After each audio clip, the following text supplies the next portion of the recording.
จะไปลูกเบิ้งพี่ลูกเบิ้งมันมีพี่นะดิ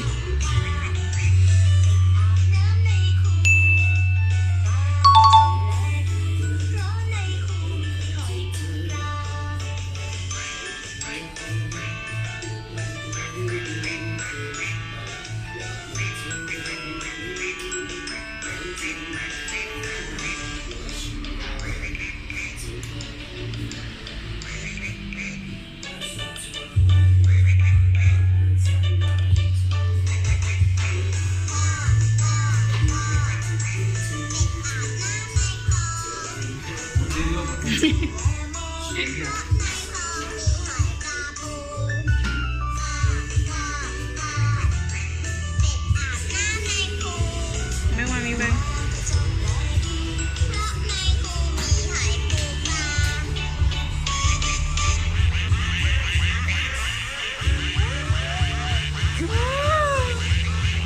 เอามาจับลงเบิ้งนี่นะในช่วงรอถ่าป้าป่าตัดผมจะวิวกระสีเซ็งเซ็งว่ะลูกเซ็งว่ะลูกเซ็งเซ็งไหนให้ได้ไหนให้หน้าเซ็งนะให้หน้าเซ็งนะเด้เซ็งนะเซ็งดูเซ็ง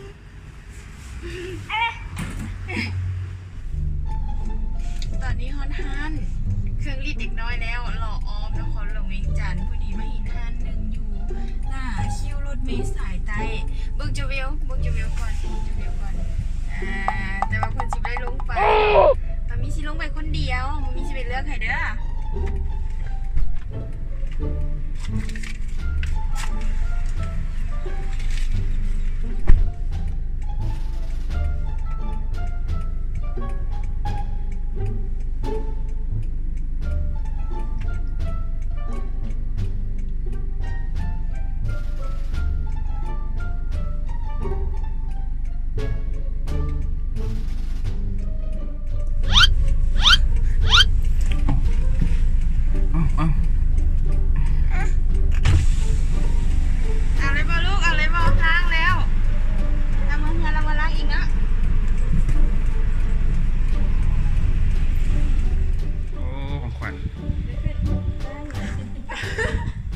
ดึง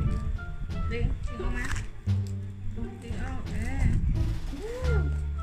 ว้าวเฮ้ยลูกว้าวนั่นนี่อยู่ในห้องหมดมือเห็นอันนี้ให้ยังวะโอ้ยตายเงิน10 บาทเงินแดงเก่าเงินตั้งแรกเก่าเถอะลูกเก่าก็เอาเนาะถึงแบบ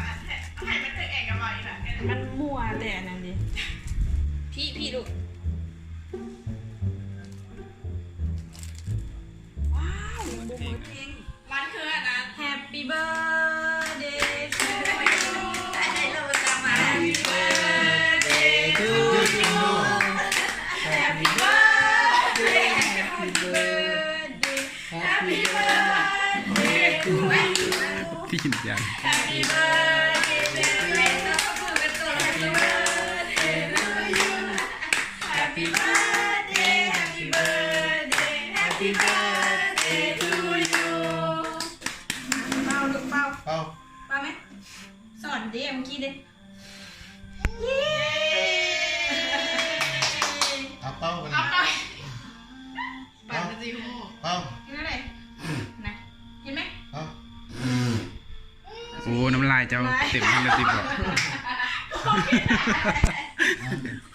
เขาหนึ่งนะเห็นไหมเขาสอนกันนี่แค่ซับจูนี่ซับจู มั มัน เธออีกเลยไหม นี่ซับจู มันเธอแล้วมันดีแล้วมันก็กับเอาลูกเอาเต้า นี่ซับจูไม่รู้ เกเวล เห็นไหมบุญเรื่องบุญไหล มันกระซบมันบวงของมันให้น้ำเห็นตักแม่ ส่วนเหงื่อมันก็บ้าสมน้อย ขนาดที่พานัดจะแบบ ย่ามันมาไปเซ็ตเอาให้มันปรับความเพิ่งอันหัวมันวันเกิดเนี่ย เอาไว้ให้มันเบิ้งเลย เบิ้งก้น หน้ามันจะทายหู ใช่เอาไว้ให้มันเบิ้งมันว้า